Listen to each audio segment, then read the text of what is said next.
Hi and welcome to my YouTube channel. My name is Emily Hassler. This card for today I have been longing to create for quite a while now. If you saw my most recent video, I had a haul where I showed this stamp set from MFT, and this is called Penguins in Paradise. And to start off this card, I am going to create a mask with this post-it tape. I have just cut it so it has some lines to it.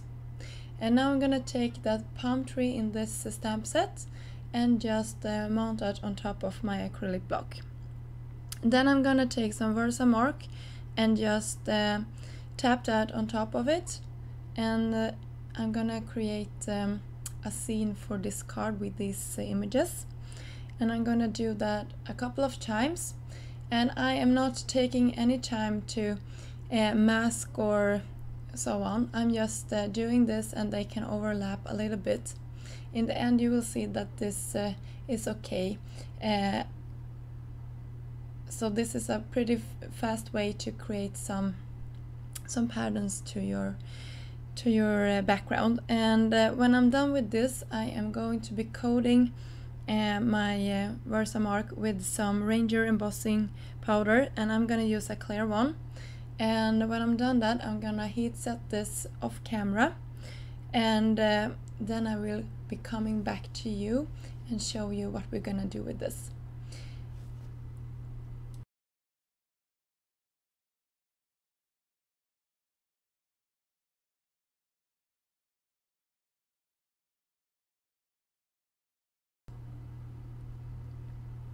So here we have it after I heat set it.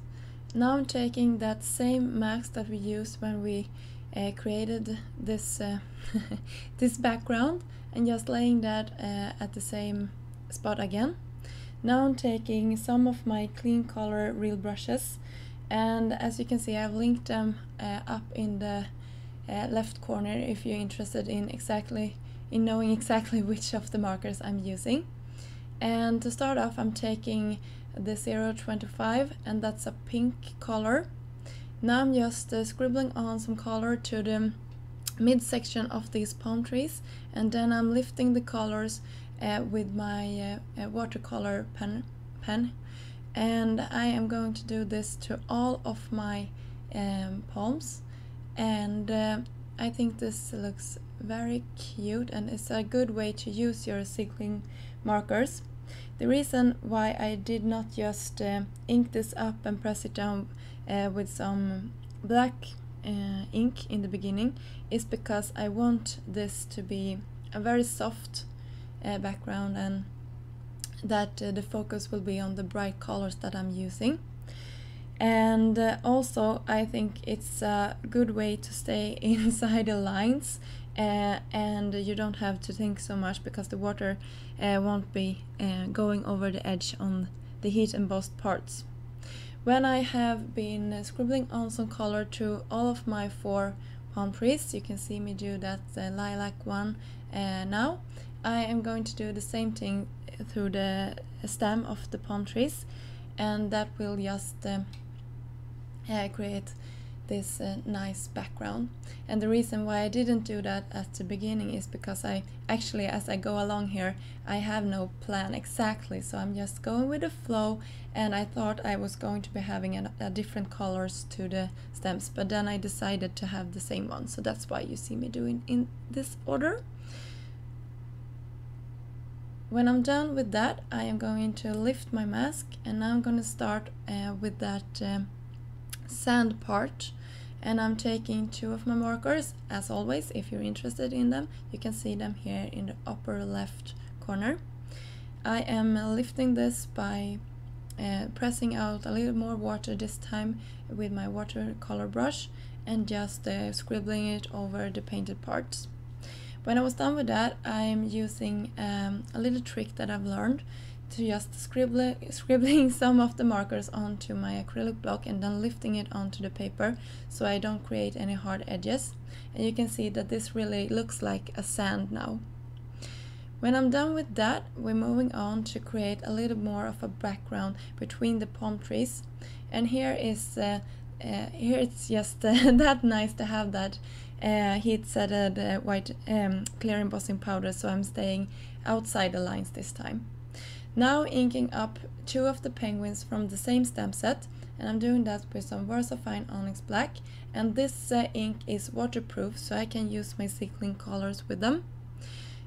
I'm speeding this process up very much because else this will take too long to look at, and I want you to stick with me to the end.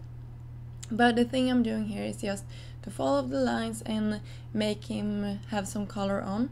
And I like to color in penguins because there is not too much work with them. So I'm just taking my black marker and going around the edges. To the tummies of these penguins I'm taking a light gray, and as you know, sequin colors are very reactive to water, so I'm very careful when I'm doing this, so I don't touch any of the blacks because I don't want it to spill over to the stomach part of these images. I'm also going to be coloring the drinks he has in his hand and that ice cream in the other one, and I'm gonna give that little penguin some color onto its shorts. When I'm done with that, I actually decided that I'm not going to be using that large penguin that I'm colored in, but I cut it out anyway, and you will see me here trying to figure out if I'm gonna use it or not. But in the end, I decided to not use it. Now I'm working with the sentiment for this card, and I am partially inking this one up, making sure that I'm pressing down the lower part first so I can perfectly position the over part of this. The sentiment says, you make every day cooler, and I think that's so pretty. In the end, you can see that I finished this card off by taking it over to my Big Shot and just giving it a stitched frame. I also decided to give the penguin some dimension so it pops up from the background that we created. I hope you got inspired to use your sequin markers or to use any other projects that you may have at home. If you liked this card, don't forget to give it a thumb up, and if you want to see more of my work, you can always subscribe to my channel here at YouTube or visit me at Instagram. My name is scrapbooking_Sve. Until next time, have a great day. Bye!